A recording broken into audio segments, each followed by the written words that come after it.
I arrived home from my job at the accounting firm to find my entire family seated at the dinner table, waiting. My father Thomas coldly announced I must leave immediately, sliding an eviction notice across the table. My mother Margaret nodded silently, while my younger sister Ashley handed me a pre-packed suitcase. The house I grew up in for 28 years, where my grandmother once lived, was suddenly off limits. My father's words cut deep as he spoke them slowly and deliberately, savoring each syllable that would shatter my world completely. I stood frozen in the doorway, my laptop bag still hanging from my shoulder, trying to process what was happening. The dining room felt smaller than usual, the walls pressing in as my family sat there united against me, their faces showing no emotion except determination. "Sit down, Casper," my father commanded, pointing to the empty chair across from him. "We need to explain some things to you." I remained standing. "Explain what? That eviction notice? You can't be serious." "We've never been more serious about anything," Thomas replied, his construction-weathered hands folded on the table. "This has been 3 months in the making. Ever since you refused to co-sign that business loan." The loan. Of course, this came back to that $40,000 loan he wanted for his struggling construction company. The bank had deemed him too high risk, and he needed my credit score to secure it. I had spent weeks researching his business finances and discovered massive mismanagement and questionable expenses. There was no way I could attach my name to that disaster. "That loan would have ruined my credit when you defaulted," I said, my voice shaking. "The business is hemorrhaging money. Family helps family." Margaret finally spoke, her voice flat and emotionless. "You chose selfishness over blood." Ashley stood up and walked to the corner of the room, retrieving a manila folder. She opened it with theatrical precision, revealing page after page of inventory lists. "I've documented everything you own in this house, Casper. Every book, every piece of clothing, every electronic device. It's all been moved to the garage. You can take what fits in that suitcase. The rest will be donated to charity tomorrow morning." My mind reeled. "You went through my room? My private belongings?" "My home office now," Ashley corrected, a slight smile playing at her lips. "I needed the space for my real estate business. Your old desk is perfect for my monitors." The room started spinning slightly. This wasn't happening. This couldn't be happening. I had lived here my entire life except for 4 years of college. After graduation, when I couldn't afford city rent on an entry-level salary, my parents had welcomed me back. I had been paying them $800 monthly in rent for 6 years, never missing a payment. "I pay rent here," I managed to say. "You can't just evict me without proper notice." Thomas laughed, a harsh sound that echoed off the dining room walls. "We consulted a lawyer, son. 30 days is all we're required to give for month-to-month tenancy. But we're being generous. You have until 8 tomorrow morning." He pushed another document across the table. I recognized it as a property deed. "This house is in my name and your mother's name exclusively. You have no claim here. You never did, but I fixed the roof last summer," I protested, desperation creeping into my voice. "That cost me $4,000 of my savings. I installed the new water heater. I renovated the basement bathroom." "Consider it rent adjustment," Margaret said coolly. "We never asked you to do those things." That was a lie. They had specifically asked me to handle those repairs because Thomas was too busy with work and they couldn't afford contractors. I had spent every weekend for 2 months on that roof in the blazing July heat. "What about Grandma Dorothy?" I asked, grasping for something. Anything.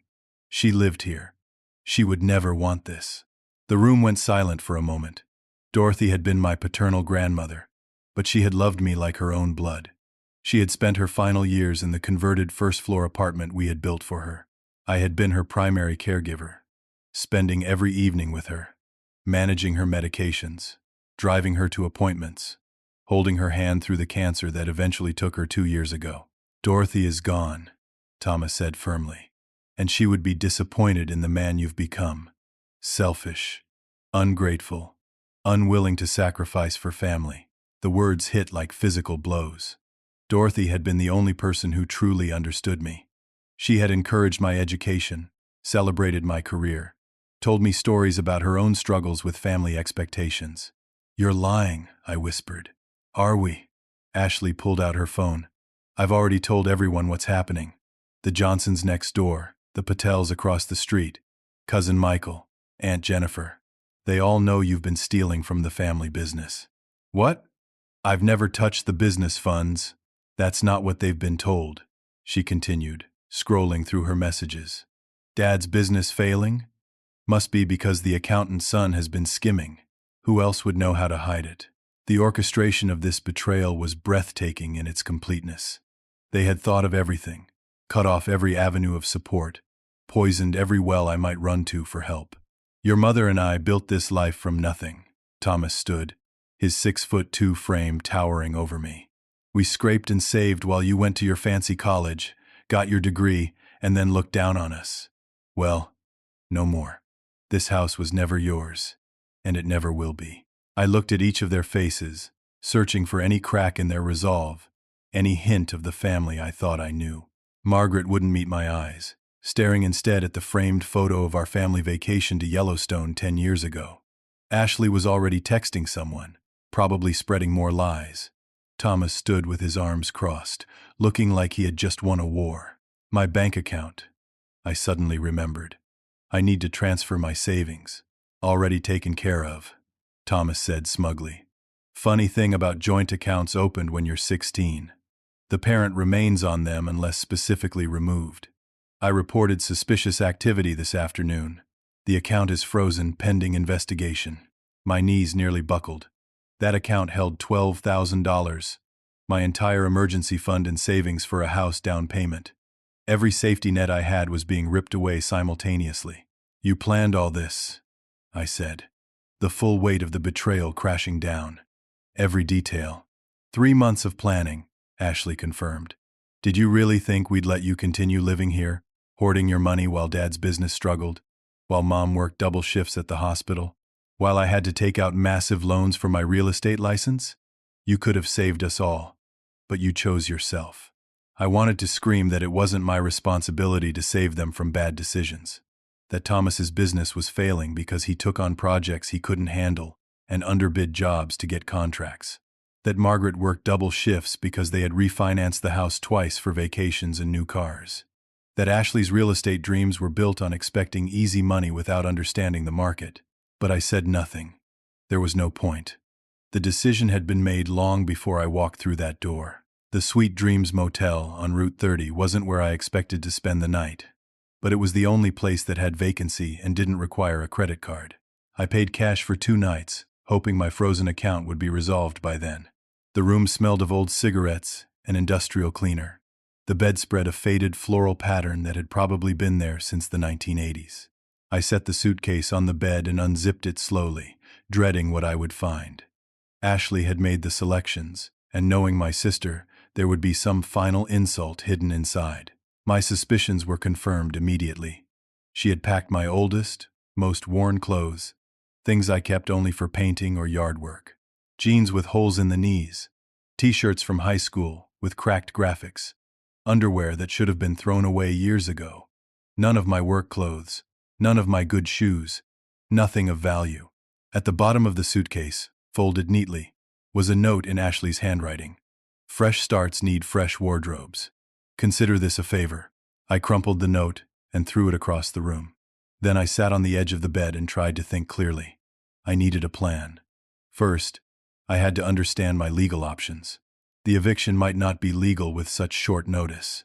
The frozen bank account was definitely fraudulent, but all of that would take time and money I didn't have. My phone buzzed. Sarah's picture appeared on the screen, her smile from our trip to the beach last month seeming to belong to a different lifetime. "Casper, what is going on?" she asked immediately when I answered. "Your mother just called me with some insane story about you embezzling money." "It's all lies," I said. And then the whole story poured out. Sarah listened without interrupting, occasionally gasping at particularly cruel details. "I'm coming to get you," she said when I finished. "You're not staying in some motel. No, I need to figure this out on my own. I need to think. Then I'm at least bringing you some real clothes and food. Text me the address." After we hung up, I opened my laptop and started researching. Something felt wrong about all of this, beyond the obvious betrayal. My parents were cruel, but this level of coordination suggested desperation. What were they hiding? I started with public records, searching for the house's deed history. The address pulled up multiple entries, which wasn't unusual for a property that had been in the family for generations. But the dates caught my attention. There had been a transfer of ownership 2 years ago, just 3 months after Dorothy died. That couldn't be right. My parents had owned the house since before I was born. Dorothy had moved in with us when I was in middle school, after my grandfather passed away. I dug deeper, accessing the county recorder's office website. The chain of ownership showed the house had belonged to Dorothy and my grandfather Richard originally. When Richard died, it passed solely to Dorothy. The transfer to my parents happened on July 15th, 2 years ago. But Dorothy had died in April of that year. My heart started racing. I searched for Dorothy's obituary, which I had never actually read, being too grief-stricken at the time to focus on newspaper announcements. Thomas had handled all the arrangements, insisting it was his responsibility as her son-in-law. The obituary was beautifully written, full of details about Dorothy's life as a teacher, her love of gardening, her devotion to family. At the end, one line made my blood run cold. Her estate will be distributed according to her will filed with Brennan and Associates law firm. A will. Dorothy had a will. My parents had told me repeatedly that Dorothy died without a will, that everything defaulted to them as the surviving family members taking care of her. They said it was fortunate she had already transferred the house to them years earlier to avoid probate. I searched for Brennan and Associates and found they were a small estate law firm downtown. Their website listed their after-hours emergency line for urgent matters. I dialed with shaking fingers. "You've reached Brennan and Associates. Please leave a detailed message, and we will return your call on the next business day." "My name is Casper Whitman," I said after the beep. "I'm calling about my grandmother, Dorothy Whitman. She passed away 2 years ago, and your firm apparently has her will on file. I was never notified about this will, and I believe there may have been fraud involved in the distribution of her estate. Please call me back as soon as possible." I left my phone number and hung up, my mind spinning with possibilities. Sarah arrived an hour later with 2 bags of clothes and a pizza. She also brought her tablet and portable printer, saying we might need to document everything. As we ate, I showed her what I had found. "This is massive fraud if what you're thinking is true," she said, her legal training from paralegal school kicking in. "If Dorothy left a will and they hid it, that's criminal. But why would they risk it?" I asked. "What could be in that will that would make them do this?" Sarah pulled up her tablet. "Let's think about this logically. When did your father's business start failing?" "About 3 years ago. He lost a major contract with the city over safety violations." "And when did your parents start pressuring you about money?" I thought back. "Around the same time. Right before Dorothy got really sick." "What if Dorothy knew something?" Sarah suggested. "What if she saw what was happening and took steps to protect her assets?" My phone rang, showing an unknown number. I answered cautiously. "Casper, this is Janet Brennan. I just got your message and came back to the office immediately. We need to meet first thing tomorrow morning. Can you be here at 8? "Yes, absolutely." "Good. And Casper, bring any documents you have relating to your grandmother's death and estate. We've been trying to reach you for 2 years." The line went dead, leaving me staring at the phone. "They've been trying to reach me for 2 years," I repeated to Sarah. She grabbed my hands. "We're going to figure this out. Your grandmother loved you more than anything. Whatever she did it to protect you." As Sarah helped me search through my phone and email for any documents or messages from Dorothy, a memory surfaced. 2 weeks before she died, Dorothy had been unusually agitated. She kept trying to talk to me alone, but someone always interrupted. My mother would suddenly need help in the kitchen, or my father would require assistance with something urgent. One night, Dorothy had grabbed my hand with surprising strength. "The truth is in the roses," she had whispered. "Remember the roses." I had thought it was the medication talking. Dorothy's garden had been her pride and joy, especially her heritage roses. After she died, my parents had let the garden go wild, saying it was too much work to maintain. "Sarah," I said suddenly, "we need to go to the house tonight." "Are you insane?" "Your parents will call the police. They'll be asleep by midnight. I need to check Dorothy's garden. There's something there." Sarah looked at me like I had lost my mind, but then she saw my expression. Okay, but we're being smart about this. In and out, no confrontation. We waited until 1 in the morning, then drove to my childhood home. The house was dark except for the porch light. I knew every creak in that yard, every loose board, every squeaky gate hinge. We made it to the garden without a sound. Dorothy's rose bushes were overgrown but still alive, testament to their hardy heritage stock. I went to her favorite, a pink climbing rose she had planted the year I was born. At its base was a decorative stone with my baby handprint in it, a gift Dorothy had made. I lifted the stone. Underneath, wrapped in plastic, was a manila envelope. Inside were 3 documents: a handwritten letter from Dorothy, a copy of her real will, and a bank statement for an account I had never seen before. By the light of Sarah's phone, I read Dorothy's letter. My dearest Casper, if you are reading this, then my fears have come true. Your parents have stolen what I left for you. The house is yours, my dear boy. It was always meant to be yours. Your father has been stealing from me for years, and I have documented everything. The will with Janet Brennan is real and legal. The account information included here is your inheritance, though they will likely try to access it. Trust no one in your family except yourself. They chose greed over love long ago. Remember that I love you beyond words, and I am proud of the man you've become. All my love, Grandma, Dorothy. I woke in Sarah's apartment to the sound of my phone ringing. The clock showed 6:30 in the morning. It was the police. Mr. Whitman, this is Officer Davis.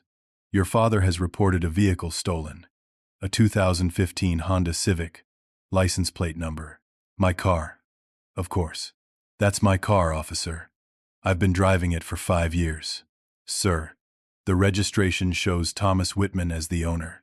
Unless you have documentation proving otherwise, we need you to return the vehicle immediately. The hits kept coming. My father had sold me that car 5 years ago for $8,000, a fair price at the time. But apparently, he had never transferred the title. I had been driving a car that wasn't legally mine. I'll handle it with my father directly, I said, knowing I had bigger battles ahead. Sarah drove me to the law office of Brennan and Associates, located in a converted Victorian house downtown. Janet Brennan herself met us at the door. A woman in her 60s with sharp eyes and silver hair pulled into a bun. Casper, she said, shaking my hand firmly. I cannot tell you how relieved I am to finally meet you. Please, come in. We have much to discuss. Her office was lined with law books and framed degrees. She gestured for us to sit, then pulled out a thick folder from her filing cabinet. First, I need to verify your identity, she said, and I provided my driver's license and social security card. She compared them to documents in her file, then nodded. Your grandmother was a remarkable woman, Janet began. She came to me 3 years ago with concerns about her estate. She knew she was sick, and she was worried about what would happen to her assets after she passed. Janet pulled out a document. This is Dorothy's last will and testament, properly witnessed and notarized. She left everything to you, Casper. The house, her savings, her investment accounts, everything. My hands shook as I took the will. There it was in black and white. The house at 427 Maple Street, all bank accounts, all personal property, everything left to my beloved grandson, Casper James Whitman. But my parents said she died without a will, I said. That's what they told everyone, including me when I tried to execute the will, Janet replied. They filed a fraudulent death certificate claiming she died intestate. When I tried to contact you, they said you had moved to Canada for work and left no forwarding address. I sent letters to the house, but they were returned as undeliverable. I never left the state, I said, anger building. I was living in that house the entire time. Janet's expression grew grim. I suspected as much. Your grandmother was very specific in her concerns. She knew your father had gambling problems and that he had been stealing from her for years. Gambling problems? This was news to me. Janet pulled out another document. Your grandmother hired a private investigator. Thomas Whitman has been frequenting casinos and underground poker games for at least 5 years. He's borrowed money from some very dangerous people. The pieces were starting to fit together. The failing business, the desperate need for loans, the elaborate plan to kick me out. There's more, Janet continued. The will includes a video message from Dorothy. She insisted on recording it, saying you would need to hear her voice to believe it. She turned her laptop toward us and clicked play.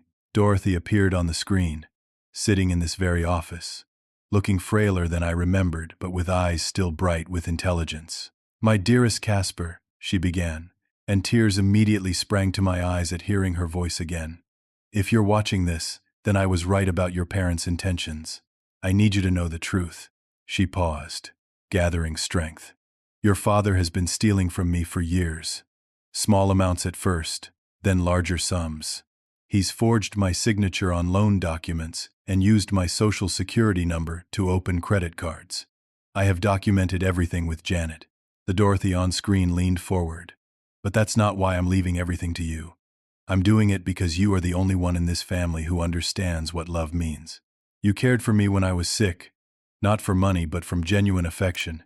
You spent your evenings reading to me, helping me with my garden, listening to my stories."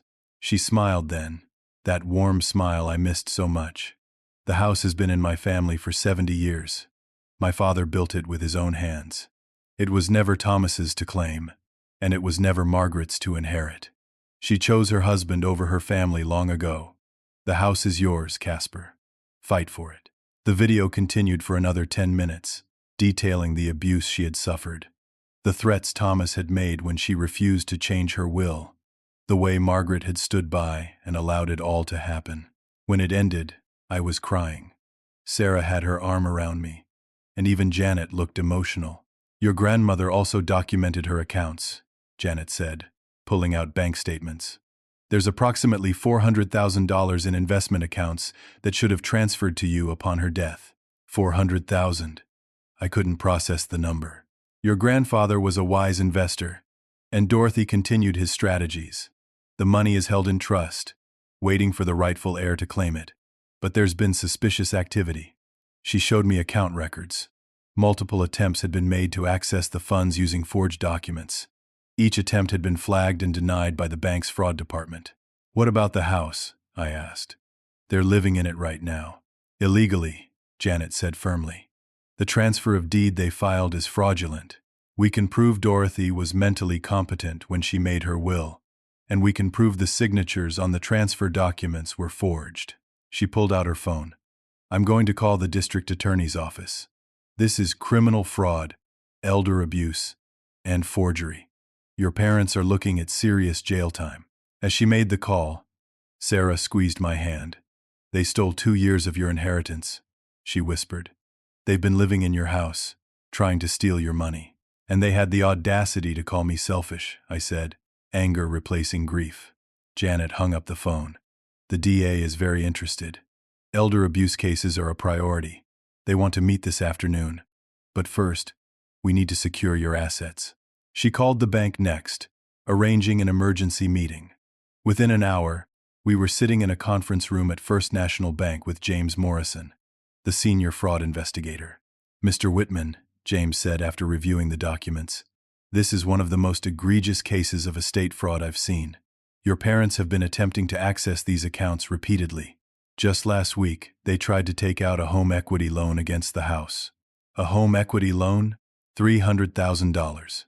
They claimed to be the owners and provided fraudulent documents. We were in the process of verifying when red flags appeared. The loan was approved, but not yet funded." My phone buzzed. Ashley was calling. I declined and turned back to James.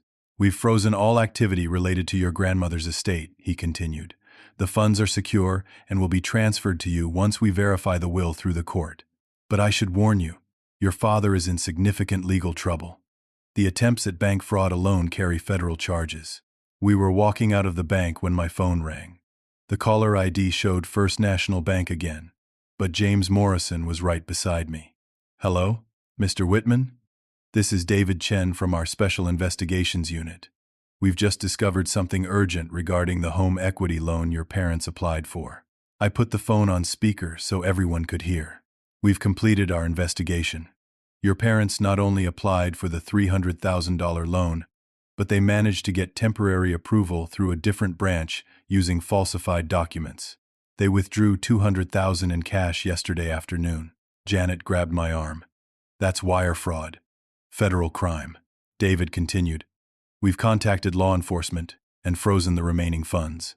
But Mr. Whitman, we need you to understand something. The bank considers you the rightful owner of the property.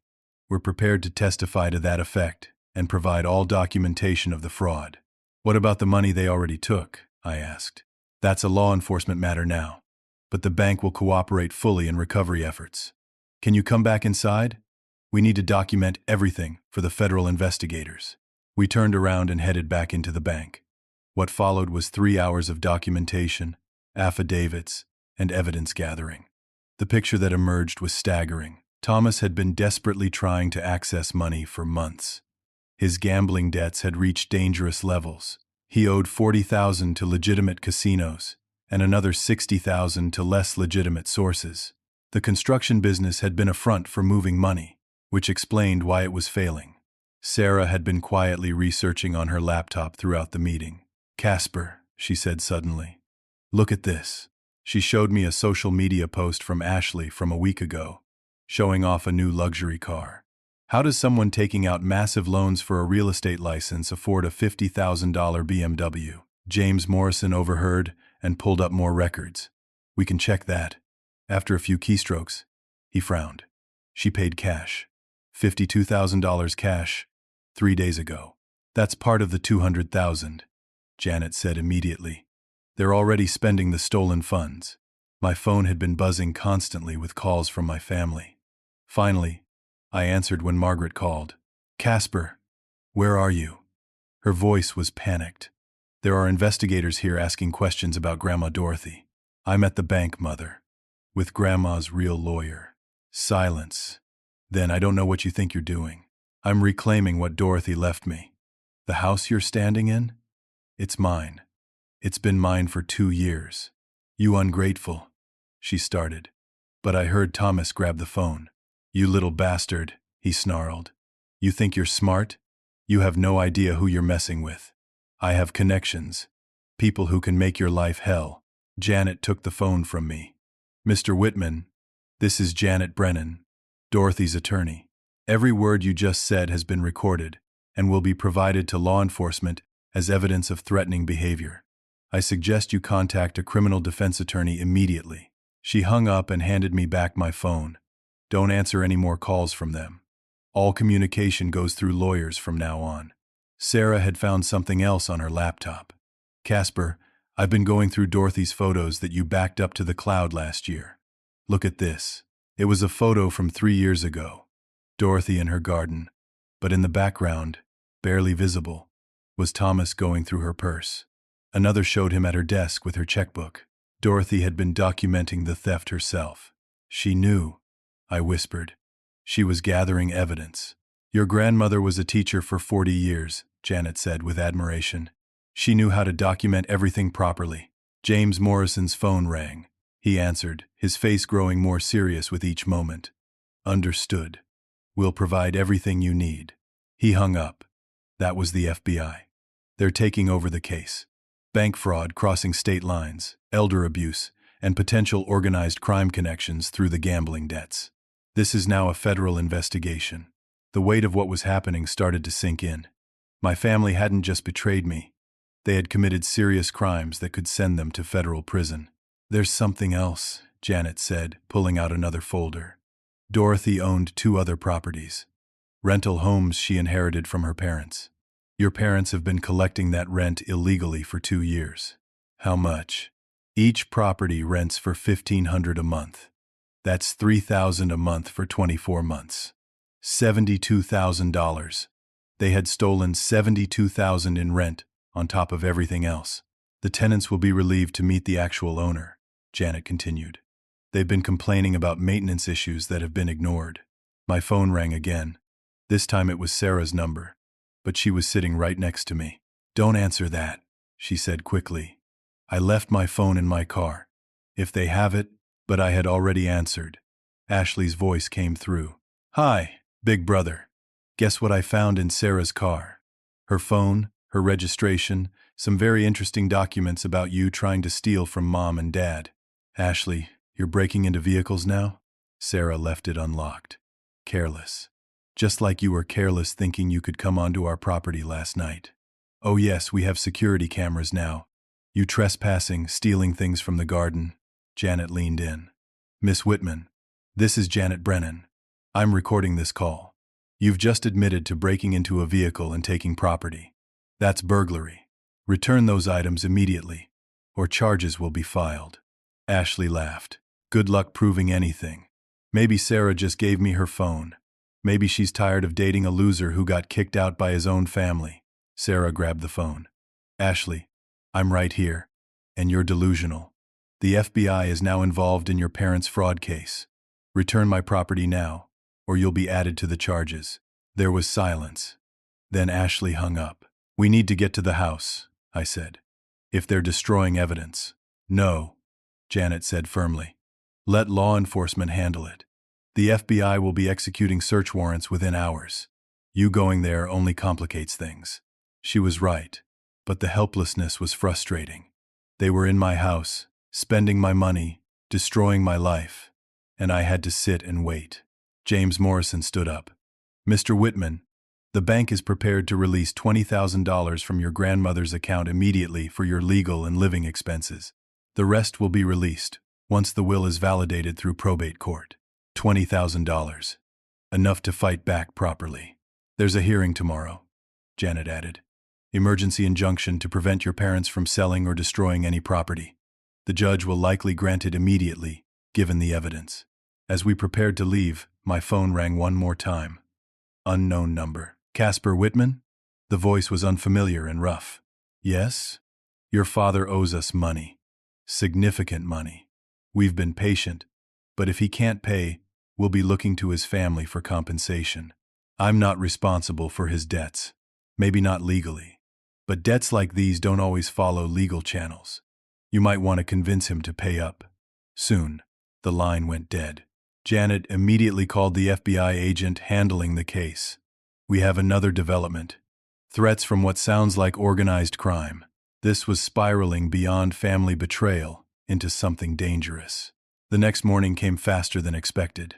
Janet had arranged for a police escort to retrieve my belongings and serve the emergency injunction papers. 2 FBI agents would also be present to execute their search warrant. Sarah and I sat in Janet's car, following the convoy of official vehicles to what had been my home for 28 years. The neighborhood was quiet at 10 in the morning. Most people at work, but curtains twitched as we pulled up. 3 police cars, an FBI van, and us. This would be the talk of Maple Street for years. Through the front window, I could see movement. They were home, probably packing. Ashley's BMW was in the driveway, boxes visible in the back seat. Officer Davis, who had called me about the stolen car, knocked on the door. Police, we have a warrant. The door opened slowly. Thomas stood there, looking haggard. He had aged years in the past 2 days, his usually clean-shaven face now stubbled, his contractor's confidence replaced with something desperate. What's this about? He asked, though his eyes found me immediately, burning with hatred. Sir, we have a warrant to search these premises and an emergency injunction preventing the sale or removal of any property, Officer Davis announced. The FBI agents moved past him into the house. Thomas stepped aside, and we followed. The house was in chaos. Boxes everywhere. Furniture moved. Drawers emptied onto floors. They had been planning to run. Margaret came down the stairs carrying a suitcase, saw the officers, and dropped it. It burst open, revealing jewelry I recognized as Dorothy's, along with stacks of cash. That's my grandmother's jewelry, I said immediately. She left it to me in her will. An FBI agent photographed the spilled contents, then began cataloging each piece. Ashley emerged from what used to be my room, her arms full of electronics. My gaming computer, my monitors, my tablet. Those are mine, I said. Prove it, she snapped. Sarah pulled out her phone. I have receipts saved in email. Serial numbers for everything. Ashley's confidence crumbled. She set everything down and backed away. Living room, everyone, the lead FBI agent commanded. We need to discuss the situation. We gathered in the living room where so many family memories had been made. Christmas mornings, Birthday parties. Dorothy's 90th birthday just 3 years ago. Now it felt like a crime scene. The agent, who introduced himself as Special Agent Reynolds, laid out the situation. Thomas and Margaret Whitman, you're under investigation for bank fraud, wire fraud, elder abuse, and forgery. Ashley Whitman, you're under investigation for conspiracy to commit fraud and burglary. This is insane, Thomas exploded. This is my house. That ungrateful brat is trying to steal from us. Actually, Janet stepped forward with the will. This house belongs to Casper Whitman, as stated in Dorothy Whitman's legal will, which you concealed and attempted to override with forged documents. Margaret sank into the couch. Thomas said the will didn't matter. He said we could contest it. You can't contest a will you claimed didn't exist, Janet replied. You filed documents stating Dorothy died intestate. That's perjury. Agent Reynolds pulled out a tablet. Mr. Thomas Whitman, can you explain these withdrawals from Dorothy Whitman's accounts after her death? 12 transactions, totaling $34,000. I don't know what you're talking about. We have the footage from the bank's ATM cameras. You used her debit card 17 times after her death. Margaret turned to stare at her husband. You said that money was from the insurance payout. Shut up, Margaret. Thomas snapped. The facade was cracking. Ashley was quietly crying in the corner, the reality of potential jail time sinking in.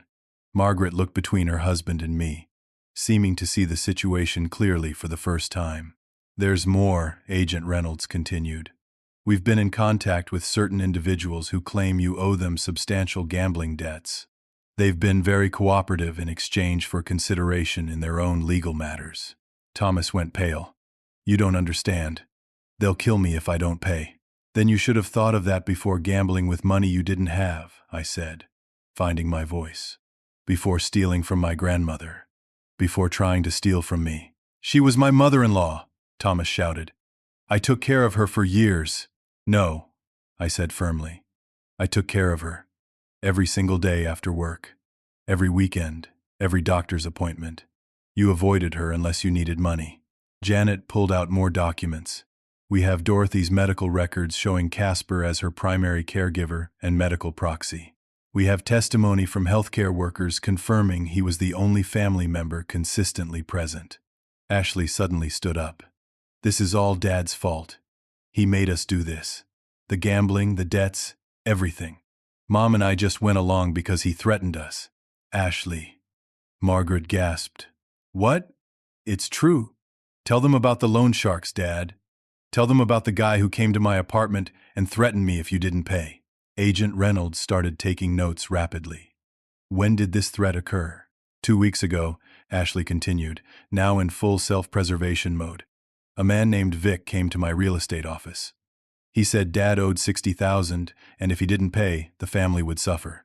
That's why I helped with the house scheme. I was terrified. Thomas lunged at his daughter, but Officer Davis stepped between them. Sir, calm down. She's lying. She wanted the house for herself. She had plans to flip it. Ashley pulled out her phone. I have the text, Dad. You promising me the house if I helped convince Mom. You saying I could sell it and keep half the profits. The family was devouring itself. Margaret was sobbing. Thomas was red-faced with rage. Ashley was desperately trying to minimize her involvement. Enough, Agent Reynolds said. You'll all have chances to make your statements downtown. Right now, we're executing this search warrant. The search took 4 hours. They found everything. Forged documents hidden in Thomas's office. Dorothy's original documents in a safe, including the real deed showing her as owner until death. Bank statements showing the systematic theft. A notebook where Thomas had practiced forging Dorothy's signature. They also found Margaret's journal, which she had forgotten about in the chaos. In it, she had documented her concerns about Thomas's gambling, her guilt about Dorothy, her fear that I would discover the truth. Sarah and I watched from the backyard as evidence was cataloged and boxed. The rose garden was there, overgrown but still beautiful. Dorothy's climbing rose had new buds despite the neglect. She knew this would happen, Sarah said softly. She prepared everything so you could reclaim what was yours. I just wanted a family, I replied. Exhaustion hitting me. I would have helped them if they had just been honest. Around 3 in the afternoon, the FBI agents prepared to leave with their evidence. Thomas, Margaret, and Ashley weren't arrested yet, but they were told not to leave town and to expect charges within days. As they were being escorted out, Margaret stopped in front of me. For the first time in 2 days, she looked me in the eyes. "I'm sorry," she whispered. "I chose him over you, and I chose wrong." Dorothy tried to warn me, but I wouldn't listen. "Mom," I started, but she shook her head. "I made my choices. I knew what he was doing, and I let it happen. I let him poison Ashley against you. I let him steal from Dorothy. I even helped him convince you she died confused and without assets." She was crying now. "Your grandmother's last words were about you. She said, 'Tell Casper I love him, and I'm sorry I couldn't protect him better.'" Thomas grabbed her arm. "Don't say another word without a lawyer." As they walked to their cars, I noticed the neighbors had all come out to watch. The Johnsons, the Patels, everyone who had been told I was a thief and a bad son. Janet walked over to a group of them and began explaining the situation, showing them the will, clearing my name. Mr. Johnson, who had lived next door for 20 years, walked over to me. "Casper, I'm sorry. We should have known better. You were always such a good kid, taking care of Dorothy like that." Mrs. Patel joined him. "Your father borrowed $3,000 from us last month.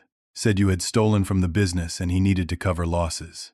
One by one, neighbors revealed how Thomas had borrowed money from them, using my supposed crimes as the reason. The total was staggering. Over $20,000 from various neighbors and friends.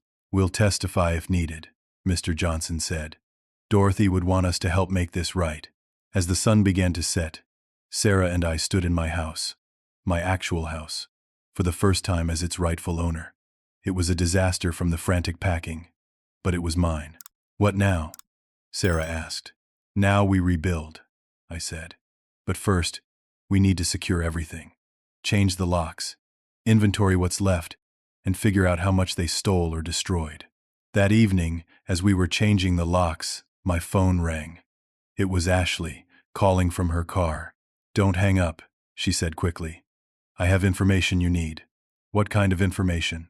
"Dad owes more than $60,000 to the mob. It's actually closer to $150,000 with interest. They gave him 1 week to pay, which is why he took that home equity money. But he lost most of it trying to win back the rest at the casino." "Why are you telling me this?" "Because they'll come after the house if he can't pay. They know about Dorothy's inheritance. They think you have access to it now. The FBI is handling it." "The FBI can't protect you 24/7. Look, I know I was horrible to you. Dad promised me so much if I helped him, but I'm scared now. These people don't play games." She was right to be scared, but I couldn't trust her. "Thanks for the warning." "Casper, wait. I found something else. Dad has a storage unit, Unit 42 at Secure Store on Highway 9. He's been hiding things there. Things he stole from Dorothy and probably from you. The key is hidden in his workshop, inside the old paint can labeled primer." Before I could respond, she hung up. The storage unit was a goldmine of evidence and stolen property. Agent Reynolds and his team found Dorothy's missing jewelry. My grandmother's antique furniture that Thomas had claimed was donated to charity, and boxes of financial documents he had hidden. Most importantly, they found a second set of books for his construction business, showing where money had really gone. Casinos, loan sharks, and offshore betting sites. Sarah and I spent the next week cleaning and restoring the house. Every room held memories, but also secrets. In the master bedroom closet, we found a hidden panel with more of Dorothy's documents, including property deeds for the 2 rental houses I now owned.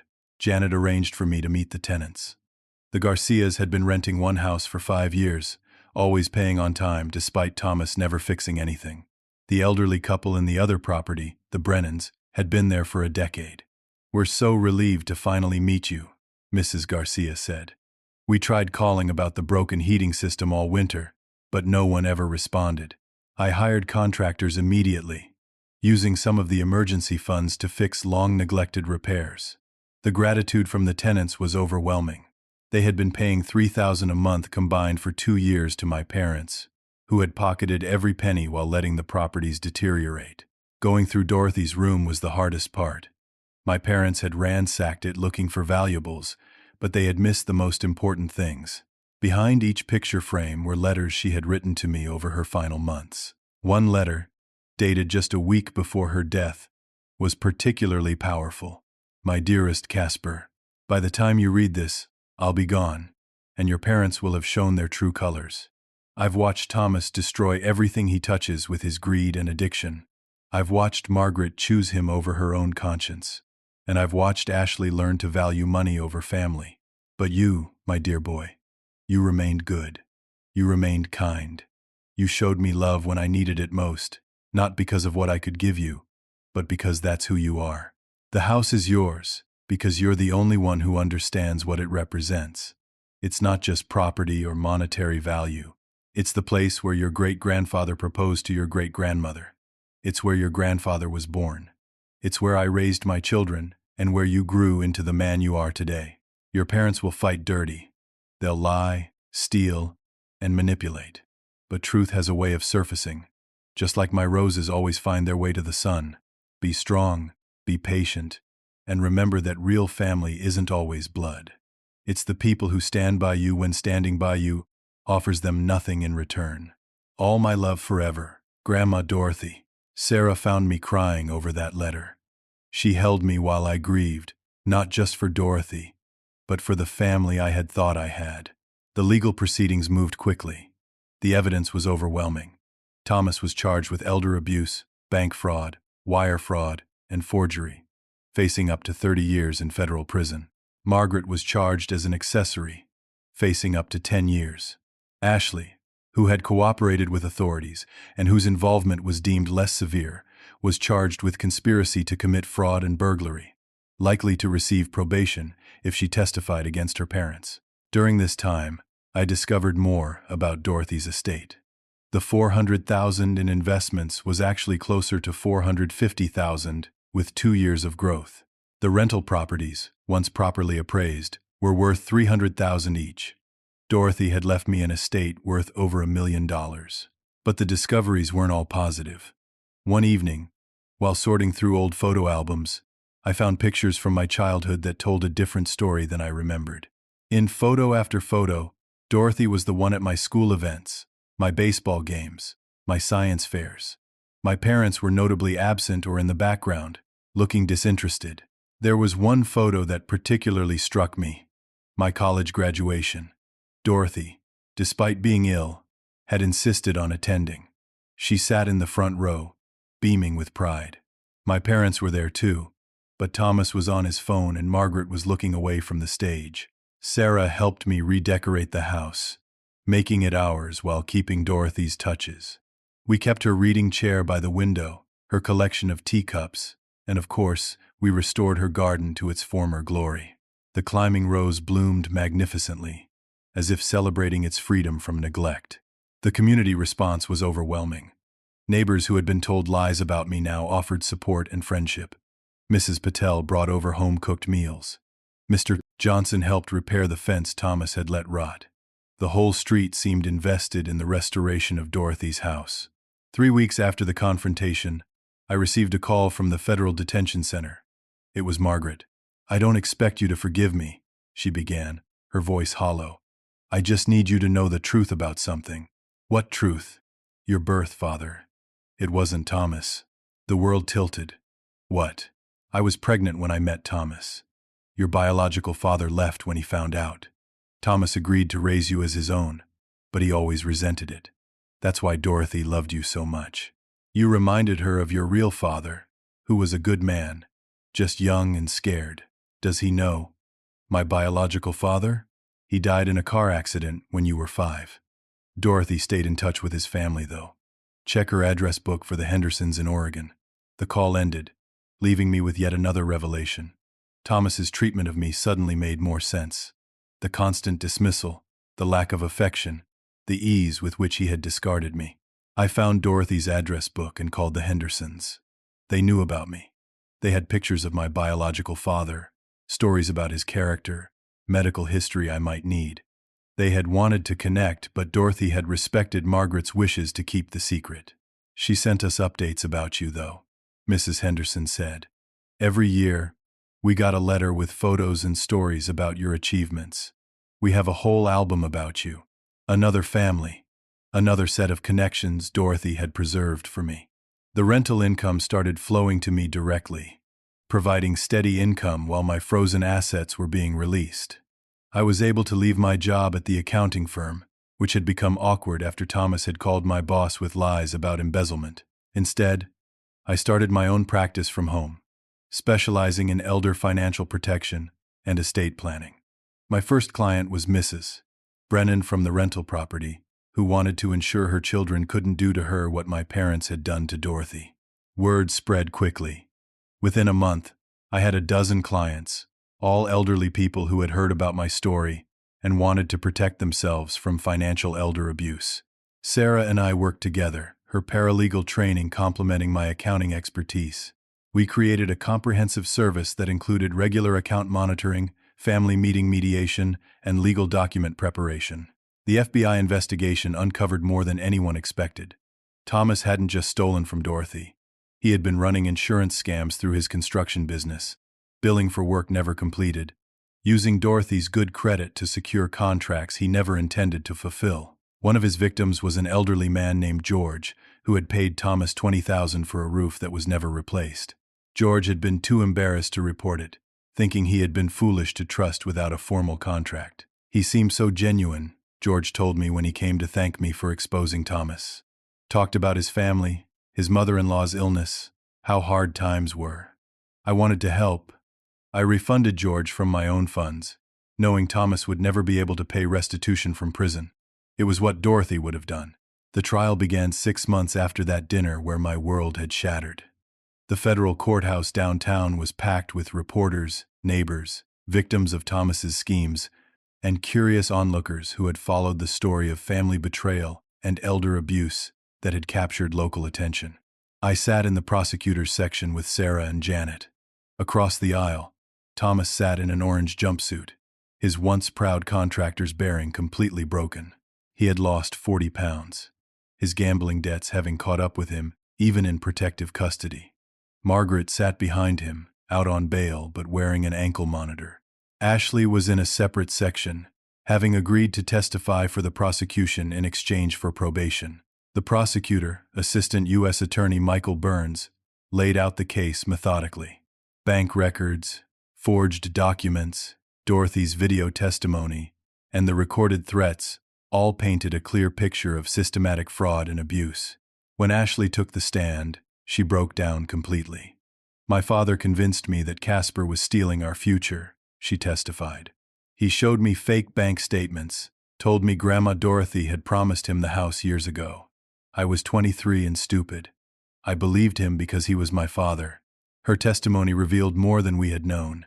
Thomas had been planning this for 5 years, slowly poisoning the family against me, creating a narrative where I was the ungrateful son who only cared about money.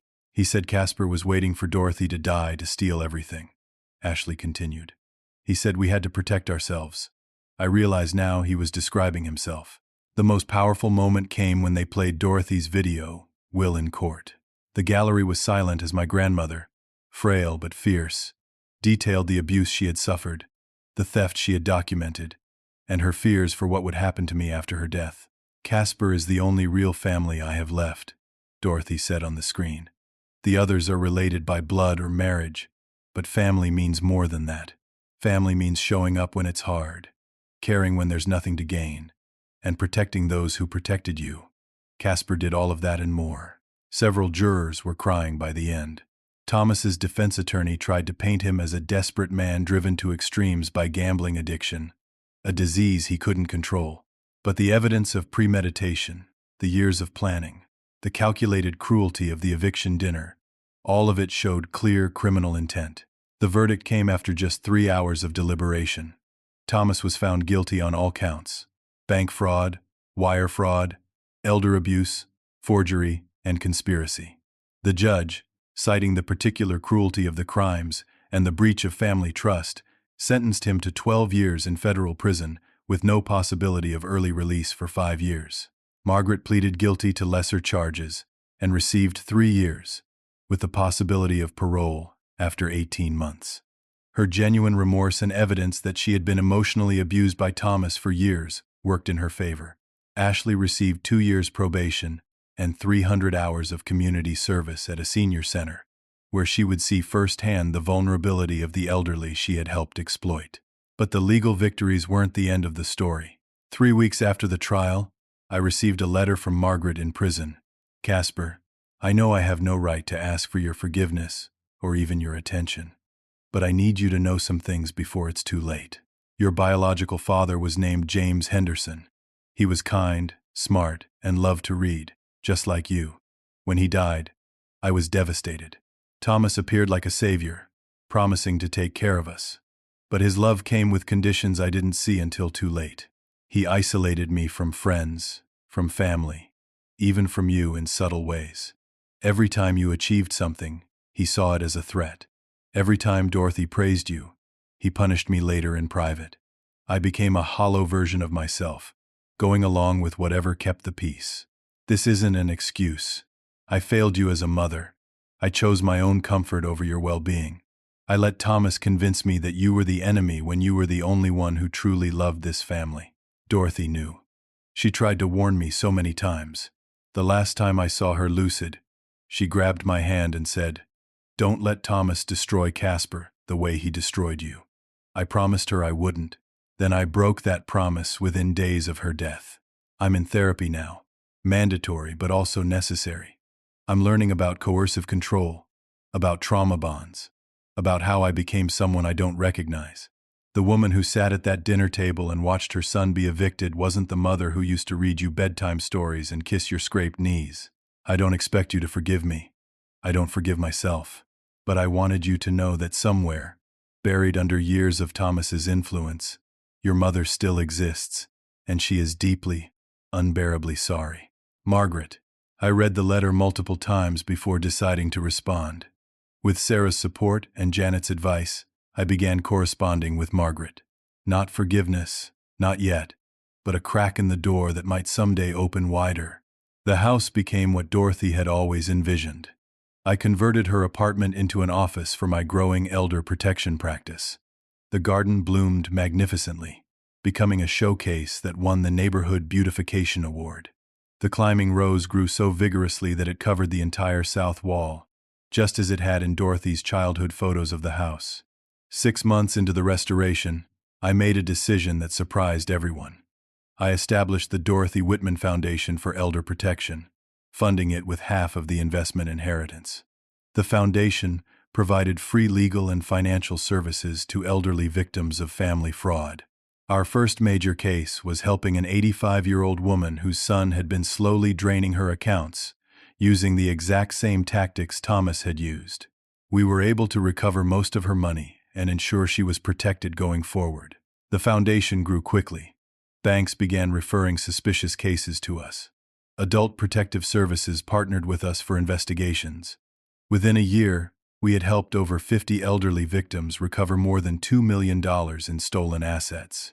Sarah and I got married in Dorothy's garden, surrounded by the roses she had planted over decades. The Hendersons came from Oregon, finally able to be part of my life. Mrs. Patel and Mr. Johnson served as witnesses. Even some of Thomas's victims attended, saying it felt like justice to see something beautiful emerge from such ugliness.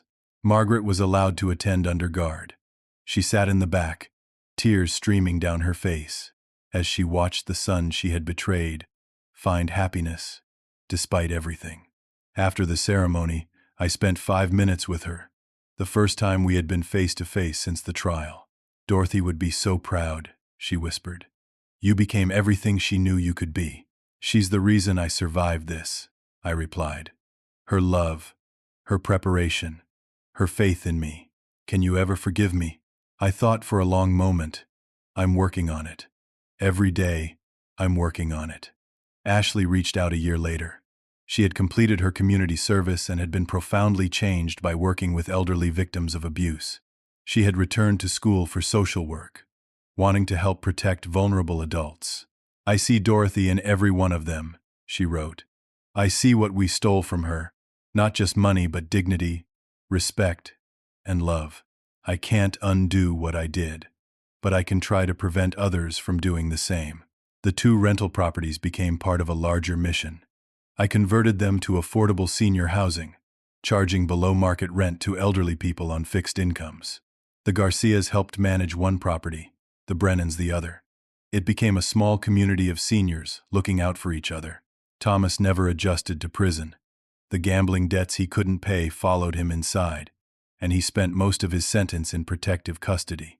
He wrote me once, a rambling letter blaming everyone but himself, demanding I put money in his commissary account. I didn't respond. 3 years after that horrible dinner, I stood in Dorothy's garden with Sarah and our newborn daughter, Dorothy Sarah Whitman. The climbing rose was in full bloom, its pink flowers covering the wall in a cascade of beauty. She would have loved this, Sarah said, cradling our daughter. She knew it would happen, I replied, remembering Dorothy's final letter to me, the one hidden in the rose garden. In it, she had written about her hopes for my future, including the family I would build on the foundation of love, not greed.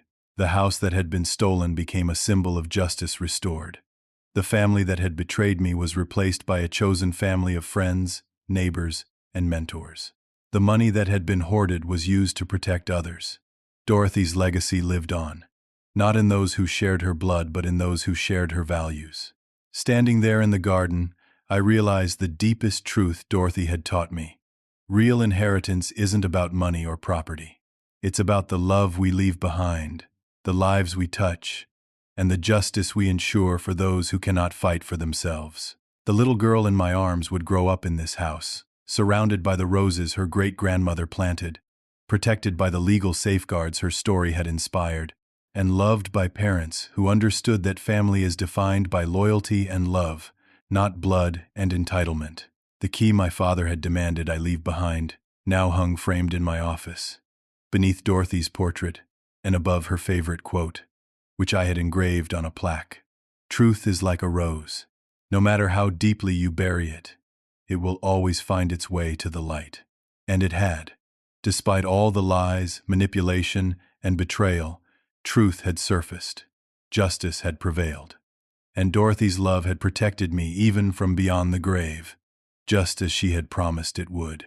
What would you do if your own family betrayed you like this? Have you ever experienced or witnessed elder abuse or family fraud? Share your thoughts and stories in the comments below.